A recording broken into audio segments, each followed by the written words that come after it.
Hi everybody, today we're going to be taking a look at how to set up a 3-axis CNC file. If you haven't watched the 2-axis CNC tutorial, I suggest you do that as some of the similar topics will be coming up. Let's get started.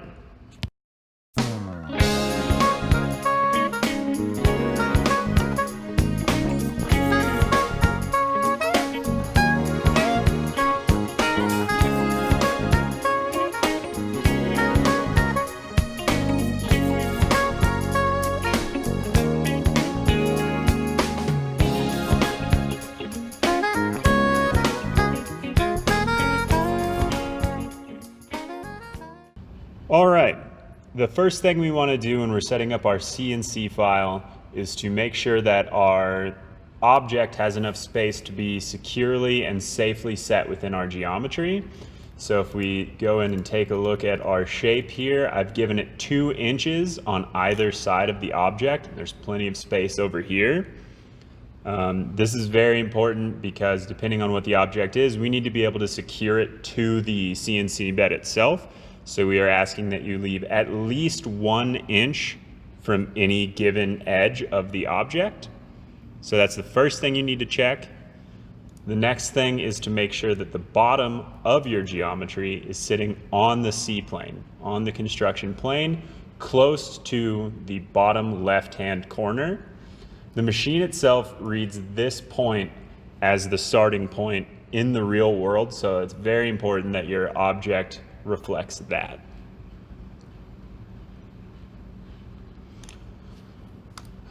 Another important thing to note is that we've put in an object layer. We would really appreciate it if you put any geometry that you are putting in here on the object layer so we don't have extra layers within it.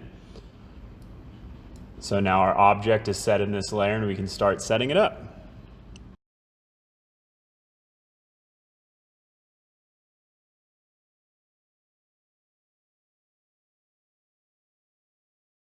The next thing we need to do is set up our stock. This is a representation of what you're actually going to be cutting it out of, whether that's foam or wood.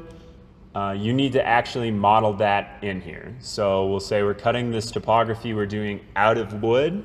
The first thing we want to do is make sure we're on our stock layer.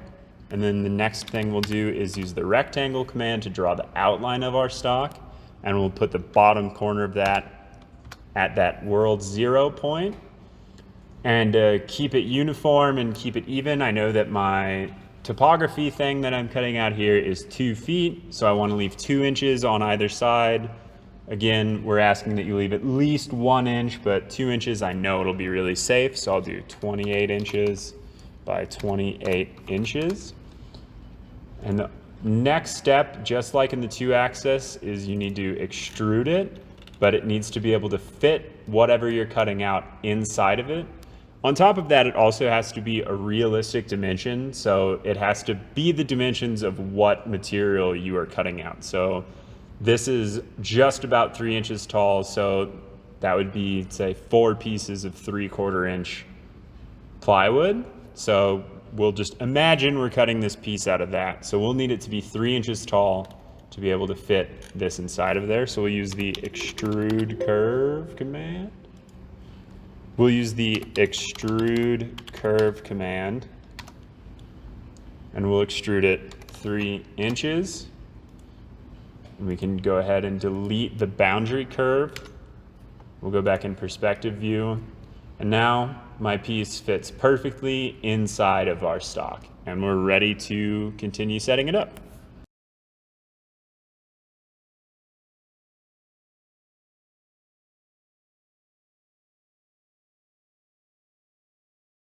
So now that that's ready, there's a few other things we need to do, so I'm going to go ahead and hide the stock.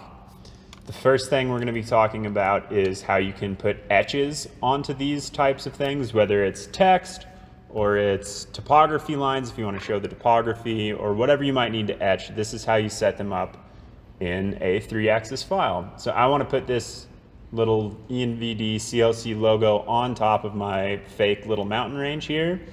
So the first thing I'm going to do is select my text, and then I'm going to use the explode command. You can either click explode or type explode. and that will turn it into line work. And the next thing I'm going to do is use the project command, and it's going to ask me to select surfaces, poly surfaces, and meshes to project onto. So to get it on this top surface rather than the bottom and the top surface, if you hold down Shift and Control at the same time and then click on a surface, it will just select that part of the poly surface. I'll hit Enter, and now my text is floating on, or not floating, it's projected onto this topography that I've created. The only other thing we need to do is to change it to an etch layer. So I'll go ahead and select my text, and I want this to be a shallow etch. So just like the 2-axis file, we've left in some like base layers that you can use. For etching, we ask that you pick one of these 3. Basically, it means shallow, medium, or deep. Obviously, 1/64 of an inch deep would be shallow, 1/16 of an inch would be deep. So we're going to go ahead and right-click that and do Change Object Layer. And now our etch layer on top of our topography is done.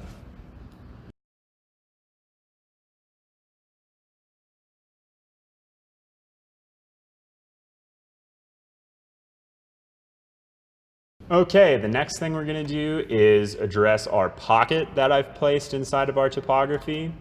So just like the 2-axis CNC setup, you're going to make a boundary curve for your pocket, and you're going to switch it to a pocket layer, and you're going to change the depth within the layer itself. So when we go to cut it out, we know exactly how deep into this surface you want this pocket to be.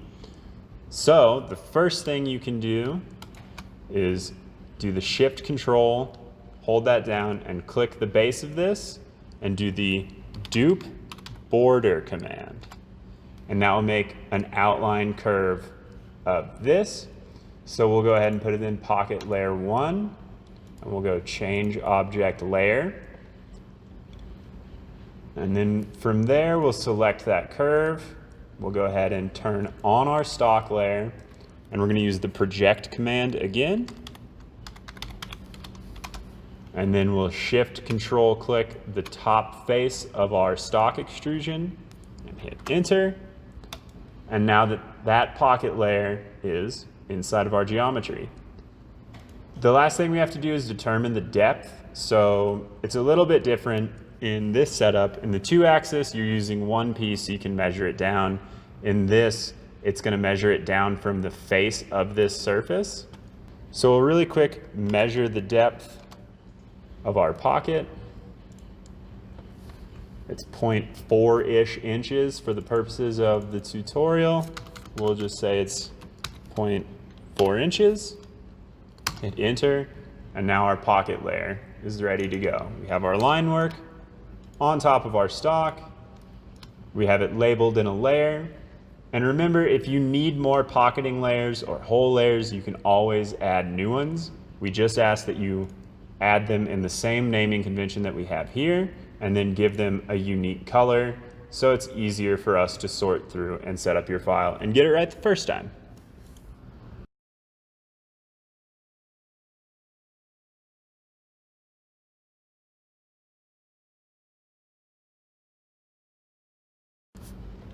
Okay, so for all intents and purposes, this one is set up. A quick note, if you look at my extrusion, I've left about an inch underneath it. If you're doing a topography like this, we'll go in and zoom on this example that I made. You can't have it go all the way flat. The CNC will just mill it completely out. So you do have to give it some sort of a base. This is especially important when doing topographies.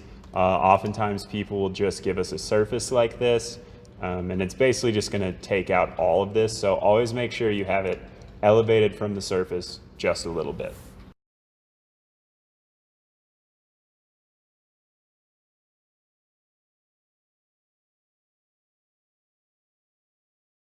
The last and probably most important step of setting up your geometry to cut out is creating an outline so we can tell the CNC exactly what geometry we're cutting out. So again, we're going to use the Shift, Control, and click to get an outline of the base of our object. you want to do the widest point of your object. So say this was a domed piece or like a pyramid, whatever the widest point is, generally the bottom, that's what you want to take the outline of. So we have this selected, we did Shift Control click, we have this bottom surface selected. We'll again use the dupe border command, and it's going to create our outline. We'll turn our stock on. We'll use the project command. It'll ask us to select a face. We'll do the top face. And now we're asking that this be put on the outside profile layer. So once that's changed to that layer, and on top of that, this file's ready to go.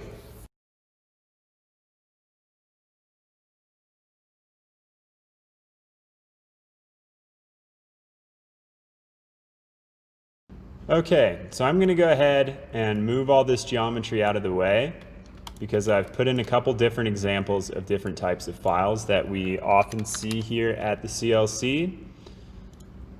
They should all be set up relatively the same way, so I'll sort of breeze through how to set up the stock and everything, as I feel like I covered it fairly well. So with an object like this, right now this is in a way that we can cut it. But we can't cut this pocket that is inside underneath it. But then the other issue is, say if I flip this over 180 degrees, now the only thing I could cut out would be a cylinder with a similar diameter and this bowl.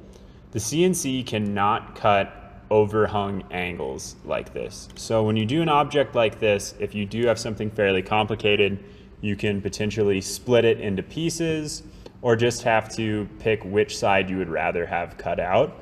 So say you have a domed type piece or a bowl type piece, it would probably be best to do it this way, and then we can work with you on finding other ways of milling out the inside. So just remember that you can't cut overhang objects. So we can hide this.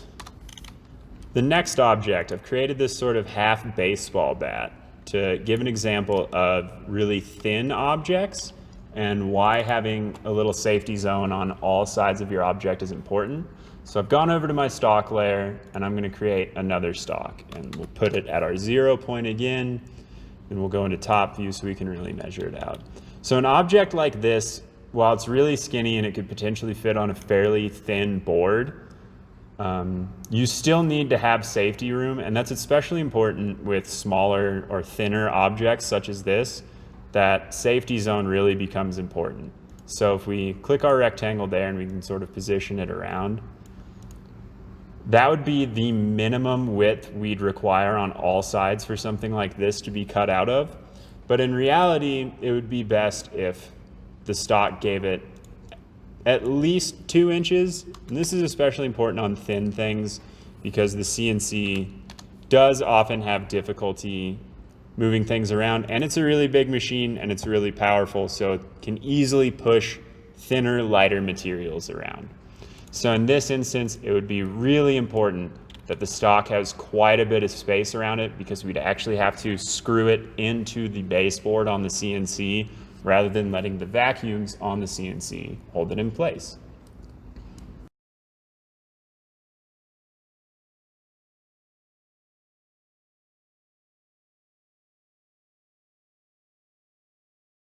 All right, the last thing that's really important, especially with the CNC, is that you delete any and all extra layers that are in your file. We have a lot that we need to really keep organized, so it's really important that just these layers, sorry, not random layer, that just these layers are in the file.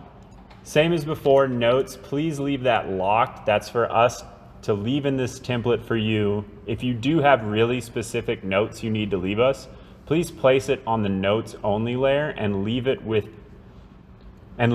outside of this 4-foot by 8-foot rectangle.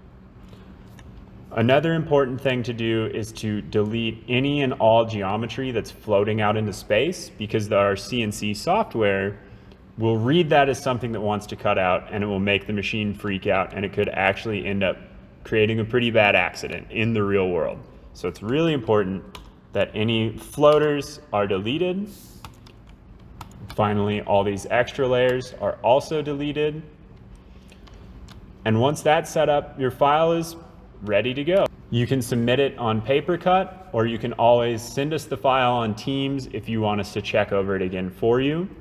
Again, if you haven't watched the CNC 2-axis tutorial, I would suggest doing that before setting up a file like this, as there's a lot of really important, really useful information. Thanks for watching.